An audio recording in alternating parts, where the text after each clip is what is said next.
ہر سانس سے آتی ہے صدائے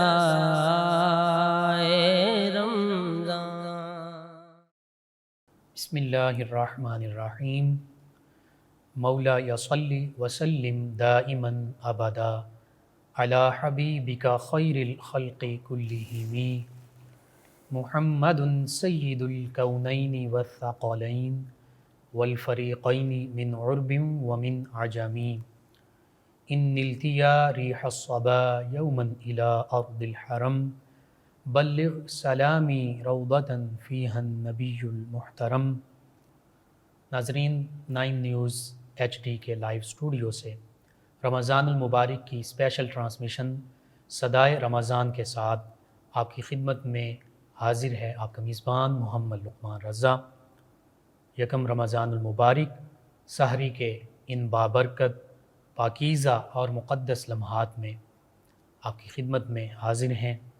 رمضان المبارک کے حوالے سے خوبصورت سحری اور افطاری کے پروگرامز آپ کی خدمت میں پیش کیے جائیں گے۔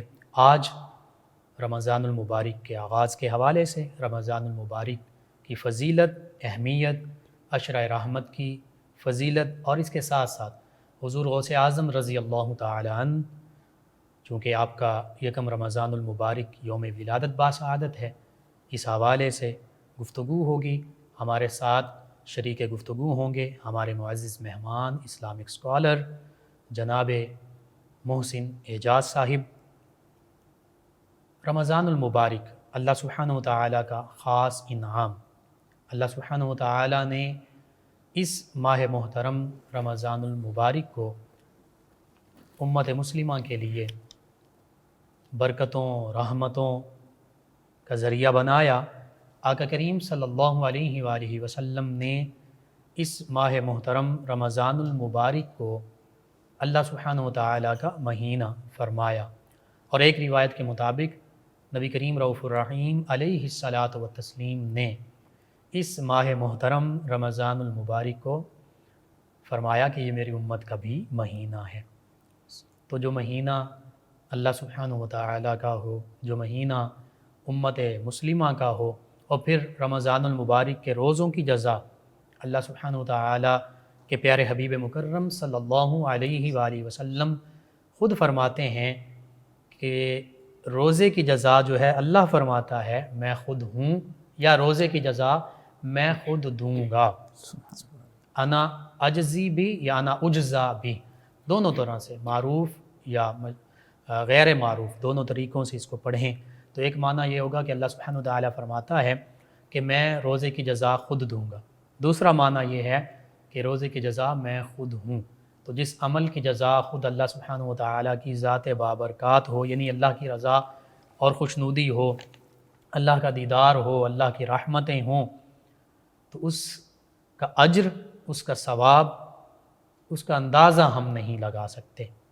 بہرحال رمضان المبارک حقیقت میں میرے آپ کے ہم سب کے لیے اللہ سبحانہ وتعالی کی طرف سے انعام ہے، شہر و مواسات ہے، ہمدردی غمگساری کا مہینہ ہے، رحمتوں کا مہینہ ہے، برکتوں کا مہینہ ہے، مغفرتوں کا مہینہ ہے، جہنم سے آزادی کا مہینہ ہے، نزول قرآن کا مہینہ ہے، اللہ سبحانہ وتعالی کی رحمتوں کا مہینہ ہے۔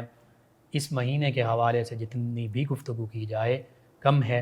بس اپنے معزز مہمان اسلامک اسکالر جو اردو اور پنجابی کے نعت گو شاعر بھی ہیں، صوبائی اور ملکی سطح پر بہت سے ایوارڈز بھی پا چکے ہیں نعت کے حوالے سے، اور اس کے ساتھ ساتھ قرآن و سنت کا درس بھی دیتے ہیں، قرآن و سنت کی تعلیمات لوگوں تک پہنچا رہے ہیں، اور عاشق رسول صوفی باصفا جناب اسلامک اسکالر معزز مہمان جناب پیر محسن اعجاز سیفی صاحب، ان سے میں ملتمس ہوں کہ سب سے پہلے رمضان المبارک کی جو فضیلت ہے، عظمت ہے، رفعت ہے، شان ہے، اللہ سبحانہ وتعالی نے اور اللہ کے پیارے حبیب مکرم صلی اللہ علیہ وآلہ وسلم نے جو قرآن و سنت میں ہماری رہنمائی فرمائی ہے، ناظرین تک وہ رہنمائی پہنچا دیجیے۔ الحمدللہ وکفا والسلام علی عبادہ الذین اصطفیٰ، اما بعد فاعوذ باللہ من الشیطان الرجیم بسم اللہ الرحمن الرحیم فمن شاہد منکم الشہر فلیصمہ صدق اللہ العلی العظیم وصدق رسولہ النبی الکریم ان اللہ وملائکتہ یصلون علی النبی یا ایھا الذین آمنوا صلوا علیہ وسلموا تسلیما اللہم صلی علی سیدنا و مولانا محمد بارک وسلم وصلی علیہ الصلاۃ والسلام علیک سیدی یا رسول اللہ الصلاۃ والسلام علیک سیدی یا حبیب اللہ۔ اللہ پاک نے قرآن مجید میں رمضان المبارک کے حوالے سے رمضان المبارک کی اہمیت بیان کرتے ہوئے ارشاد فرمایا فمن شاہدہ، پس جو کوئی پالے، شاہدہ پالے ماضی کا صیغہ ہے، اور اللہ پاک ارشاد فرما رہے شاہدہ پالے، اس کے 3 معنی علماء کرام نے بیان فرمائے ہیں۔ پہلا معنی پالے، دوسرا معنی موجود ہو، تیسرا معنی گواہ بن جائے۔ تو جو کوئی بھی اس مہینے میں زندہ ہو، مسلمان ہو، عاقل ہو، بالغ ہو، معذور نہ ہو، اس پہ اس مہینے کے روزے فرض کیے گئے ہیں۔ فمن شاہد منکم الشہر فلیصم، منکم تم میں سے جو کوئی شہرہ، اس مہینے کے، یعنی ایمان والوں کو خطاب، ایمان والوں کو خطاب ہے۔ تو دیکھیں ایمان والے کی کیسی شان ہے کہ اللہ پاک کی ذات خود جو انبیاء کرام کو مخاطب ہوتے ہیں، وہ خود اللہ پاک کی ذات مومنوں کو مخاطب ہو رہے ہیں۔ سبحان اللہ۔ فلیصمہ، وہ روزے رکھیں، حکم دے دیا، فلیصمہ میں حکم دے دیا، حکم دے دیا، فرض ہو گئے روزے رکھیں۔ تو ہر مسلمان پہ روزے فرض ہیں۔ نبی رحمت صلی اللہ علیہ وآلہ وسلم نے اس ماہ کی عظمت کو بیان کرتے ہوئے حضرت سلمان فارسی رضی اللہ تعالیٰ عنہ سے روایت ہے کہ نبی رحمت صلی اللہ علیہ وسلم نے شعبان کا آخری خطبہ ارشاد فرمایا، یعنی کہ ابھی رمضان آنے میں کچھ دن باقی تھے تو پہلے ہی اس کی تیاری کروانا شروع کر دی۔ تو اس کی جو بیس ہے، بنیاد ہے، نبی رحمت صلی اللہ علیہ وسلم نے ارشاد فرمایا اغتنم خمسن قبل خمسن، 5 چیزوں کو 5 چیزوں سے پہلے غنیمت جانو۔ پہلی بات نبی رحمت صلی اللہ علیہ وسلم نے ارشاد فرمایا صحت کو بیماری سے پہلے غنیمت جانو، جوانی کو بڑھاپے سے پہلے غنیمت جانو، اور فراغت کو مصروفیت سے پہلے غنیمت جانو، اور حیات کو زندگی کو موت سے پہلے غنیمت جانو۔ نبی رحمت صلی اللہ علیہ وسلم نے ارشاد فرمایا کہ آپ کی جو غنا ہے، دولت ہے آپ کے پاس، اس سے پہلے کہ آپ غریب ہو جائیں، آپ سے وہ دولت چلی جائے، اس کو اللہ کی راہ میں خرچ کر دیں، اس کو غنیمت جانو۔ تو یہ چیزیں، اس میں یہ بات سمجھ میں آتی ہے کہ انسان کو چاہیے کہ جو آنے والا وقت ہے اس کی پہلے ہی تیاری کرنا شروع کر دے۔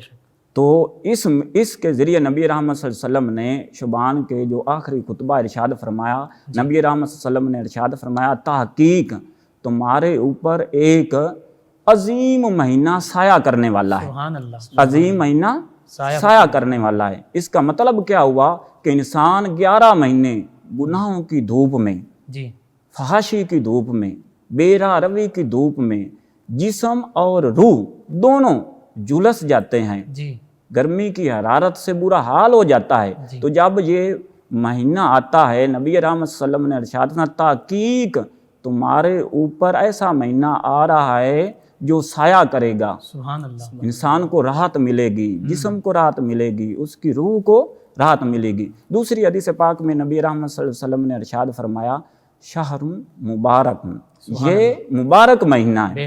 اس کا کیا معنی ہے، برکت کیسے ہے؟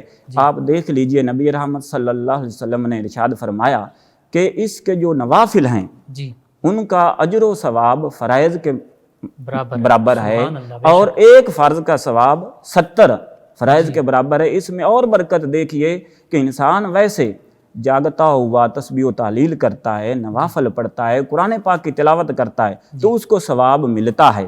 اگر وہ ذکر و اذکار نہ کرے تو اسے ثواب نہیں ملتا۔ لیکن اس ماہ مبارک میں نبی رحمت صلی اللہ علیہ وآلہ وسلم نے ارشاد فرمایا کہ انسان اگر سو بھی جائے تو اس کی ہڈیاں جو ہیں وہ بھی اللہ کی تسبیح کرتی ہیں۔ سبحان اللہ۔ تو یہ اس میں اتنی برکت نبی رحمت صلی اللہ علیہ وسلم نے ارشاد فرمایا، اللہ پاک نے رکھ دی ہے کہ یہ برکتوں والا مہینہ ہے۔ آپ نے دیکھا ہوگا کہ جو غریب لوگ ہوتے ہیں جن کو کھانے کو چیز نہیں ملتی، وہ بھی اس میں ایسی چیزیں کھاتے ہیں جو پورا سال بھی وہ نہیں کھا سکتے، یعنی اللہ تعالیٰ کی نعمتیں انہیں اس ماہ میں حاصل ہو جاتی ہیں۔ آپ کھانے پینے کی چیزیں لے لیں، آپ وقت کو لے لیں کہ وہ انسان جو کہتا ہے کہ میرے پاس وقت ہی نہیں ہے نماز پڑھنے کے لیے، جب یہ ماہ مبارک آتا ہے وہ کام بھی کرتا ہے اور اسے اپنا نماز پڑھنے کے لیے وقت بھی مل جاتا ہے، ہر چیز میں برکت ہو جاتی ہے، وقت میں برکت ہو جاتی ہے، اس کی صحت جو ہے اس میں برکت آ جاتی ہے۔ وہ کیسے آ جاتی ہے؟ نبی رحمت صلی اللہ علیہ وسلم نے ارشاد فرمایا تم روزہ رکھو اور صحت مند ہو جاؤ۔ سبحان اللہ، سوموا تصحوا۔ بالکل، بے شک آپ روزہ رکھیں، آپ صحت مند ہو جائیں۔ ہمارے خیال کے مطابق جو ہم سوچتے ہیں کہ روزہ رکھنے کے انسان کے جسم میں کمزوری آ جاتی ہے، یہ ہمارا خیال ہے۔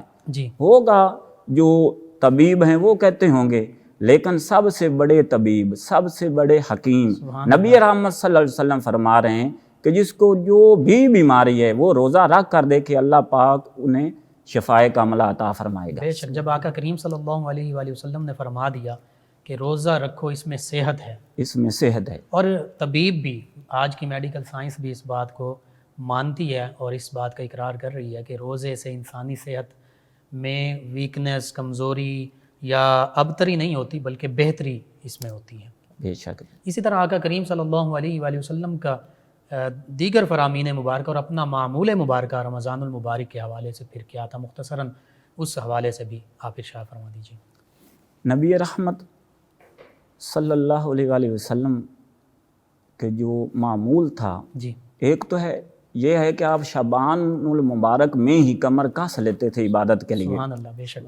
اور دوسری بات بہت ہی خوبصورت ہے اس برکت کے حوالے سے، رحمت کے حوالے سے، کیونکہ یہ پہلا عشرہ آج سے شروع ہو چکا ہے، عشرہ رحمت۔ سبحان اللہ۔ تو نبی رحمت صلی اللہ علیہ وسلم پہلے سے زیادہ سخاوت اتنی زیادہ کرتے تھے جیسے تیز ہوا ہوتی ہے۔ سبحان اللہ۔ ٹھیک ہے، حضرت عائشہ صدیقہ رضی اللہ تعالیٰ عنہ سے روایت ہے کہ آپ اتنی زیادہ سخاوت کرتے تھے جیسے تیز ہوا ہوتی ہے۔ تو عشرہ رحمت اسے کیوں کہا جاتا ہے؟ نبی رحمت صلی اللہ علیہ وسلم اس پہلے عشرے کے بارے میں ہی شعبان المبارک میں تیاری کیوں کروا رہے ہیں؟ تو رحمت کا جو لفظی معنی ہے وہ ہے مہربانی۔ ٹھیک ہے، لیکن میں آپ کے سامنے ایک مختلف انداز سے اس کا معنی بیان کرتا ہوں۔ جی ضرور۔ نبی رحمت صلی اللہ علیہ وسلم پر جب وحی کا آغاز ہوا تو نبی رحمت صلی اللہ علیہ وسلم گھر واپس تشریف لائے اور حضرت خدیجہ الکبریٰ رضی اللہ تعالی عنہا کو فرمایا زملونی، مجھے چادر اڑا دیں۔ تو آپ نے وہ جو کلمات ارشاد فرمائے حضرت خدیجہ الکبریٰ رضی اللہ تعالی عنہا نے، وہ رحمت کا مفہوم ہی بنتے ہیں۔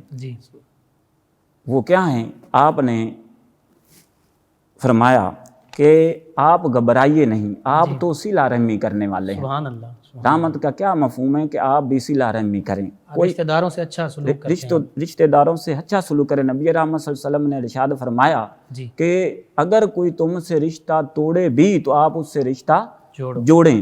اگر کوئی رشتہ دار سے ناراض ہے، ایک حدیث پاک کا مفہوم ہے کہ اللہ پاک ارشاد فرماتے ہیں کہ جو دو مسلمان آپس میں قطع تعلق کر لیتے ہیں، بولتے نہیں ہیں، لین دین نہیں کرتے، معاملات ختم کر دیتے ہیں، تو ان کے اعمال جو ہیں وہ آسمان پر روک لیے جاتے ہیں اور ان کا انتظار کیا جاتا ہے کہ یہ 3 دن میں ایک دوسرے سے بات چیت کرتے ہیں، صلح کرتے ہیں یا نہیں کرتے۔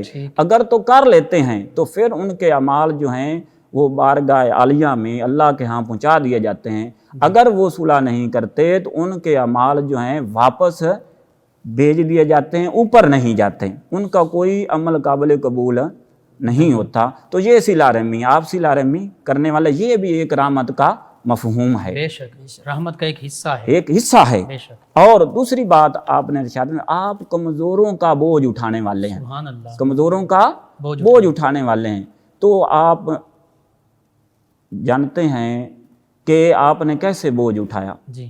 ایک تو ہے ہم سنتے آ رہے ہیں واقعہ وہ بڑھیا والا، کہ آپ نے اس کی کیسے بوجھ اٹھایا اور گھر تک پہنچایا، وہ ایک علیحدہ بات ہے. ایک اور بات بہت خوبصورت، وہ یہ ہے کہ ہم جیسے گناہ گاروں کے گناہوں کا بوجھ نبی رحمت صلی اللہ علیہ وسلم نے اٹھا لیا. ٹھیک ہے. آپ نے شفاعت کرنی ہے. سبحان اللہ. ٹھیک ہے، یہ بھی اس کا مفہوم ہے. پھر آپ نے ارشاد فرمایا، لیغفر لک اللہ ما تقدم، سورہ فتح کی دوسری آیت مبارکہ اسی جانب تو اشارہ کرتا ہے. ہاں جی، کہ آپ جو ہیں وہ پہلے والوں کے لیے بھی بخشش کا ذریعہ ہیں، سبحان اللہ. اور آپ آنے والوں، ابھی جو آنے والے ہیں قیامت تک آئیں گے، ان کے بھی آپ شفیع ہیں. بے شک. تو جو اگلا پوائنٹ ہے، آپ نے ارشاد فرمایا کہ محتاجوں کی مدد کرنے والے ہیں. سبحان اللہ. تو جیسی مدد آپ کرتے ہیں ویسی مدد کوئی نہیں کر یہ سکتا. ام المومنین ہماری ماں سیدہ ختیجہ الکبریٰ رضی اللہ عنہا نبی کریم صلی اللہ علیہ وسلم کی بارگاہ میں یہ رحمت کی جو مختلف حصے ہیں، مختلف اقسام ہیں، وہ بیان کر رہے ہیں. وہ بیان کر اور رہے آقا کریم صلی اللہ علیہ وسلم کی ذات پاک کا یہ حصہ ہے. آپ رحمت للعالمین ہیں. بے شک بے شک. اور اگلی بات آپ نے ارشاد، آپ بہت مہمان نواز ہیں. سبحان اللہ. بے شک. مہمان نوازی کرتے ہیں. وہ ہر کوئی جانتا ہے کہ آپ کیسی مہمان نوازی کرتے ہیں. کوئی بھی آپ کے پاس آ جائے، اللہ پاک نے قرآن پاک میں ارشاد فرمایا وَأَمَّا السَّائِلَ فَلَا تَنْهَرْ، کوئی بھی سوالی جو بھی سوال کرے آپ انہیں عطا کریں. سبحان اللہ. جھڑکی مت دیں، نہ دیں. تو اگلی بات آپ نے ارشاد فرمائی، مصیبتوں میں بھی حق کی حمایت کرنے والے ہیں. سبحان اللہ. جتنی بھی مصیبت آ جائے، اس سے زیادہ اور کیا مصیبت آ سکتی ہے کہ آپ کے چچا جان حضرت ابو طالب نے جب آپ کو کہا کہ مجھے یہ جو کفار ہیں یہ کہہ رہے ہیں کہ آپ اپنے بھتیجے کو روکیں، تو آپ نے کہہ دیا کہ اگر میرے یہ ایک ہاتھ پہ سورج اور دوسرے ہاتھ پہ چاند بھی لا کر رکھ دیں تو پھر بھی یہ کام میں نہیں چھوڑوں گا. مصیبت میں حق کی حمایت کرنے والے. تو یہ رحمت کا وہ مفہوم ہے جو ام المومنین ہماری ماں حضرت خدیجہ الکبریٰ رضی اللہ تعالی عنہا نے بیان فرمایا. اور اشرائے رحمت، یعنی ان چیزوں کو بھی اس اشرائے رحمت میں ہمیں بھی مد نظر رکھنا، اپنانا چاہیے. بے شک. ٹھیک ہے. اپنانا چاہیے، ان چیزوں کو اپنانا چاہیے. یہ نہیں ہے کہ ہم صرف اور صرف زبانی دعویٰ کریں کہ یہ اشرائے رحمت ہے، ہم وہ دعا پڑھتے رہیں، تسبیح و تحلیل کریں، وہ بھی ٹھیک ہے، وہ ان کا بھی حکم ہے. لیکن جو اصل مقصد ہے اس اشرائے رحمت کا وہ یہ ہے کہ ہم بھی رحمت کا پیکر بن جائیں، نمونہ بن جائیں. ہم ہمارے لیے ضروری ہے. بے شک. تو اس لیے یہ اشرائے رحمت ہے، اس کی تیاری نبی رحمت صلی اللہ علیہ وسلم نے ہمیں شبان میں ہی بتا دی کہ اس طرح سے آپ نے اس عشرے کو گزارنا. کیوں اس طرح آپ نے پہلے بتایا؟ وہ اس لیے بتایا کہ میری امت کہیں نہ سمجھی میں یہ دن نہ گزار دیں. جیسے نبی رحمت صلی اللہ علیہ وسلم نے ارشاد فرمایا، وہ جو شفاعت والی حدیث ہے کہ ساری جو مخلوق ہے وہ مل کے شفیع ڈھونڈنے چلیں گی حضرت آدم علیہ السلام کے پاس. تو حضرت آدم علیہ السلام جو ارشاد فرمایا اذهبوا الی غیری، پھر دوسرے انبیاء کے نوح علیہ السلام، ابراہیم علیہ السلام، موسیٰ علیہ السلام، حضرت عیسیٰ علیہ السلام. لیکن حضرت عیسیٰ علیہ السلام دوسرے انبیاء کرام سے علیحدہ جواب دیں گے، الگ جواب دیں گے، خوبصورت جواب دیں گے. اذهبوا الی محمد صلی اللہ علیہ وآلہ وسلم. تو نبی رحمت صلی اللہ علیہ وسلم کے پاس جب وہ ساری مخلوق آئے گی، نبی رحمت صلی اللہ علیہ وسلم ارشاد فرمائیں گے آنا لہا، بے شک میں ہوں اسی کام کے لیے. سبحان اللہ. اچھا، علماء کرام فرماتے ہیں کہ یہ حدیث جو پہلے ہی امتیں ہیں انہوں نے سنی ہے؟ نہیں سنی. انہیں نہیں پتا کہ ایسا واقعہ ہونا ہے، ہم نے ادھر بھی جانا ہے، ادھر بھی جانا ہے، ادھر بھی جانا ہے. یہ صرف اور صرف اس امت کا خاصہ ہے. سبحان اللہ. کیوں؟ نبی رحمت صلی اللہ علیہ وسلم نے یہ حدیث کیوں بیان فرمائی؟ اس میں ایک لطیف سا نکتہ ہے. وہ یہ ہے کہ نبی رحمت صلی اللہ علیہ وسلم نے اس لیے اپنی امت کو یہ بات پہلے ہی بتا دی کہ میری امت دوسرے نبیوں کے پاس بالکل نہ جائے، میرے در پہ پہلے ہی بیٹھی رہے، سبحان اللہ، اسے اتنا جانا ہی نہ پڑے کہیں۔ بے شک، تو نبی رحمت صلی اللہ علیہ وسلم کو اتنا درد ہے اپنی امت کا بے شک، کہ آنے والے واقعات پہلے ہی ارشاد فرما دیتے ہیں کہ تاکہ میری امت اس سے پورا پورا فائدہ اٹھا سکے۔ بالکل اسی طرح شعبان المبارک کے مہینے میں نبی رحمت صلی اللہ علیہ وسلم نے اس ماہ مبارک کی عظمت شان بیان فرمائی تاکہ میری امت اس سے پورا پورا فائدہ اٹھا سکے۔ سبحان اللہ۔ تو اس کا مطلب یہ ہوا کہ رحمت کا معنی جو ہے وہ بہت وسیع ہے۔ نبی رحمت صلی اللہ علیہ وآلہ وسلم تو رحمت للعالمین ہیں، جی بے شک۔ تو آپ صلی اللہ علیہ وآلہ وسلم کے اخلاق، کردار اور اسوہ کاملہ جو کہ کمپلیٹ کوڈ آف لائف ہے ہر مسلمان کے لیے، حتیٰ کہ اگر ہر انسان بھی اس کو سمجھے تو اب تا قیام قیامت میرے آپ کے ہم سب کے آقا و مولا صلی اللہ علیہ وآلہ وسلم ہی مشعل راہ ہیں، بے شک۔ تو پوری زندگی اس کو اپنانا چاہیے، جی لیکن خصوصیت کے ساتھ ان دنوں میں عشرہ رحمت میں اور رمضان المبارک کے ان مقدس پرکیف لمحات میں تو خاص طور پر ان چیزوں کا خیال رکھنا چاہیے کہ صلہ رحمی ہو، کمزوروں کے ساتھ اچھا سلوک ہو، جس کو کھانے کو میسر نہیں اس کو کھانا باہم پہنچایا جائے، جس کی جو بنیادی ضروریات ہیں کم از کم اس ماہ محترم میں تو اس کا خیال رکھا جائے۔ اسی لیے اس کو شہر مواسات بھی فرمایا، اسی لیے شہر مواسات فرمایا کہ یہ ہمدردی کا مہینہ سبحان ہے، اللہ، غم گساری کا مہینہ۔ غم گساری کا مہینہ ہے۔ دیکھیے کئی ایسے لوگ ہوتے ہیں جی جن کے دل میں تقوی، پرہیزگاری بہت ہوتی ہے، نبی رحمت صلی اللہ علیہ وسلم کی محبت بہت ہوتی ہے، جی لیکن ظاہری طور پہ ان کے پاس مال و دولت نہیں ہوتا، جی تو چاہیے ہم ان کا خیال رکھیں، جی پڑوسیوں کا، اپنے رشتہ داروں کا، اور ان کے جو سحری اور افطاری ہے اس کا انتظام کیا جائے، جی اور ان کو یہ لباس پہنایا جائے، ان کی بچیوں کو لباس لے کے دیا جائے، جی ان کے گھر میں راشن وغیرہ وہ دیا جائے تاکہ وہ اچھی طرح سے رمضان المبارک گزار سکیں۔ جی ماشاءاللہ، بہت خوبصورت آپ کی گفتگو۔ نبی رحمت صلی اللہ علیہ وآلہ وسلم کی تعلیمات، اللہ سبحانہ وتعالی کے احکامات یہی ہیں کہ رمضان المبارک کو بہتر سے بہتر انداز میں عبادات کے حوالے سے بھی، معاملات کے حوالے سے بھی گزارا جائے، تاکہ نہ صرف یہ ایک فرد کے لیے بلکہ تمام امت مسلمہ کے لیے رمضان المبارک اللہ سبحانہ وتعالی کی رحمتوں کا ذریعہ بن جائے۔ جی ناظرین، ہمارے ساتھ ہمارے معزز مہمان ثنا خان موجود ہیں، جناب محمد وسیم عباس سیفی صاحب، بہت ہی خوبصورت آواز کے مالک، اللہ کے پیارے حبیب مکرم صلی اللہ علیہ وآلہ وسلم کی بارگاہ اقدس میں ہدیہ عقیدت پیش کریں گے۔ جی جناب محمد وسیم عباس سیفی صاحب۔ حضور آپ کی نسبت میں ہی بقا ہے میری، حضور آپ کی نسبت میں ہی بقا ہے میری، حضور آپ کی نسبت میں ہی بقا ہے میری، خدا کا شکر محافظ بنی ثنا ہے میری، خدا کا شکر محافظ بنی ثنا ہے میری، ہوا کے دوش پہ رکھ کر چراغ اشکوں کے،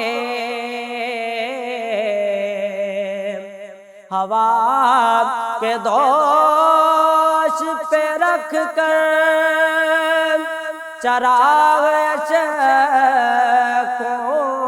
کے، بڑے ادب سے مدینے چلی صدا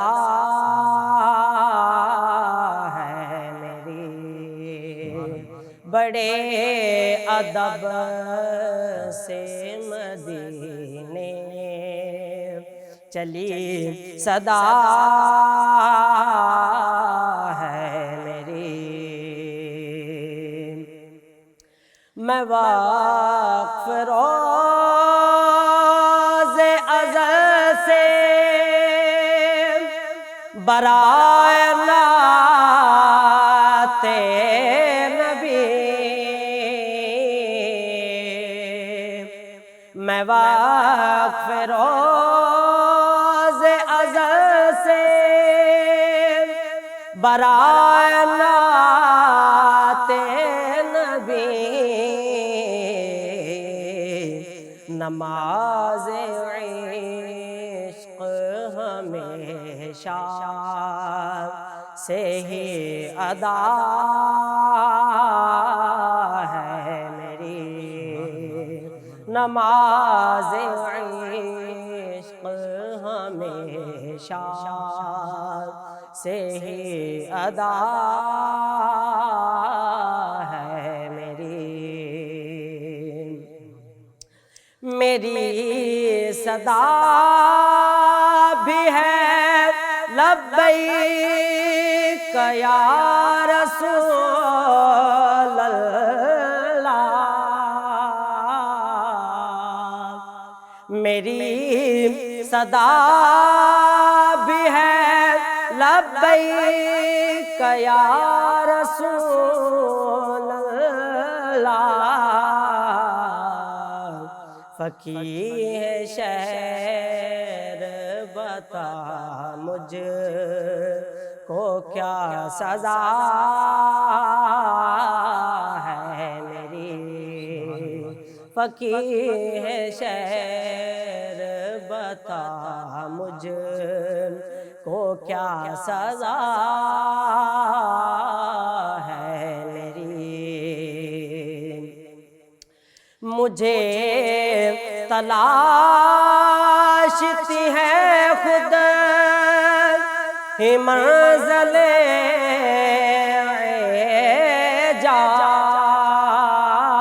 اعجاز، مجھے تلاشتی ہے خود ہی منزل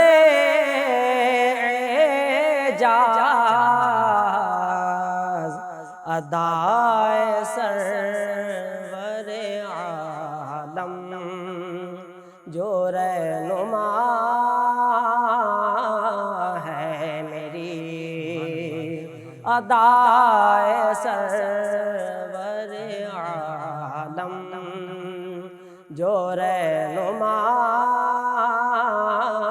ہے میری، حضور آپ کی نسبت سے ہی بقا ہے۔ جی ناظرین، نبی رحمت صلی اللہ علیہ وآلہ وسلم کی بارگاہ میں بہت ہی خوبصورت احسن انداز کے ساتھ آقا کریم صلی اللہ علیہ وآلہ وسلم کی ثناخوانی پیش کر رہے تھے محمد وسیم عباس سیفی صاحب ماشاءاللہ، اور یہ محسن اعجاز صاحب آپ ہی کا کلام ہے، جی محبت بھرا کلام۔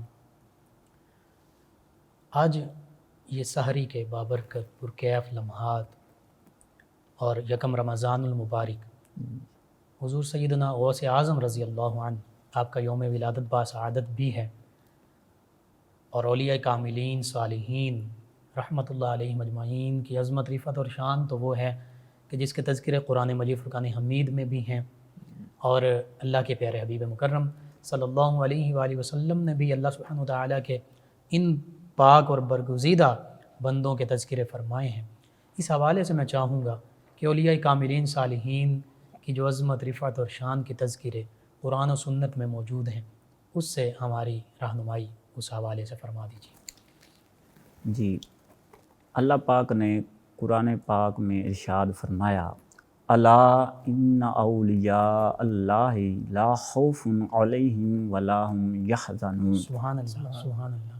اگر اس آیا مبارکہ کو دیکھا جائے جی تو اللہ کا لفظ جی جیسے ہمارے ہاں کوئی بھی بات اعلان کرنا ہو، ہم کہتے ہیں کہ حضرات ایک اعلان سنو، تو عربی میں جی اگر کوئی ایسی اطلاع پہنچانی ہو، اہمیت والی بات کرنی ہو، تو کہا جاتا ہے الا، خبردار، یعنی تاکید کے ساتھ کوئی بات کرنی ہو. جی.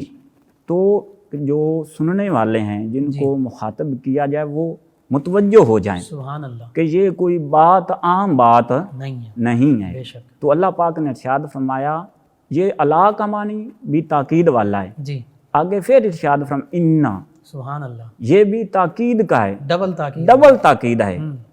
اولیاء، ولی کی جمع، اللہ ہی، اللہ کے جو دوست ہیں، سبحان اللہ، اللہ کے جو دوست ہیں، بے شک، خبردار، بے شک جو اللہ کے دوست ہیں. سبحان اللہ.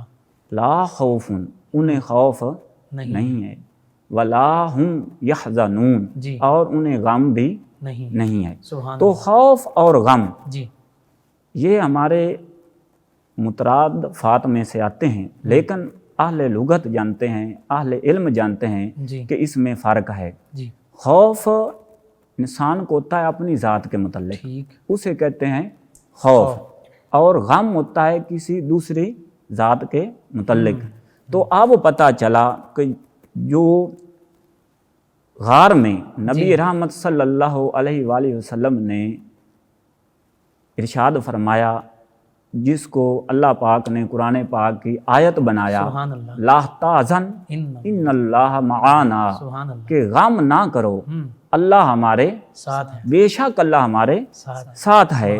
تو اس سے پتہ چلا کہ یہ جو سیدنا صدیق اکبر رضی اللہ تعالی عنہ آپ ہیں، آپ کو اپنی ذات کی فکر نہیں تھی بلکہ نبی رحمت صلی اللہ علیہ وسلم کی ذات کی فکر تھی. تو غم اسے کہتے ہیں. تو اللہ پاک نے ارشاد فرمایا یہ ولی تو میرے ولی ہیں، انہیں تو کوئی خوف نہیں ہوگا اپنے بارے میں، لیکن جو ان سے نسبت رکھیں گے، جو ان سے محبت کریں گے، جو ان سے پیروی کریں گے، انشاءاللہ ان کو ان کے بارے میں بھی غم نہیں ہوگا. دیکھیں کہ نبی رحمت صلی اللہ علیہ وآلہ وسلم کو اپنی امت کا کتنا غم تھا. امت رہی، پوری انسانیت کا غم تھا، پوری مخلوق کا غم تھا. تو اسی طرح جو نبی رحمت صلی اللہ علیہ وسلم کے غلام ہوتے ہیں ان کو بھی اپنا خوف نہیں ہوتا بلکہ دوسروں کا غم ہوتا ہے. تو حشر کے دن جب اولیاء کاملین صالحین جنت میں جائیں گے اور ان کو چاہنے والے، ان سے محبت کرنے والے، ان کی پیروی کرنے والے وہ دوزخ میں اگر جائیں گے تو انہیں کتنا غم ہوگا.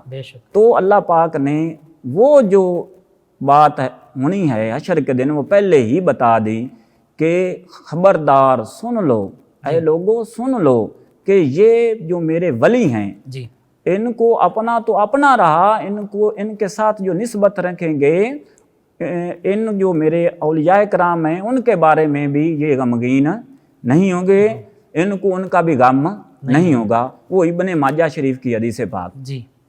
نبی رحمت صلی اللہ علیہ وآلہ وسلم نے ارشاد فرمایا کہ اللہ پاک کے کچھ بندے ایسے ہوں گے جنت میں جائیں گے اور کچھ ایسے ہوں گے وہ جہنم میں جائیں گے. تو وہ جو جنتی ہیں وہ اللہ پاک سے پیار کا اللہ پاک سے پیار کا جھگڑا کریں گے. وہ جھگڑا کیا ہوگا؟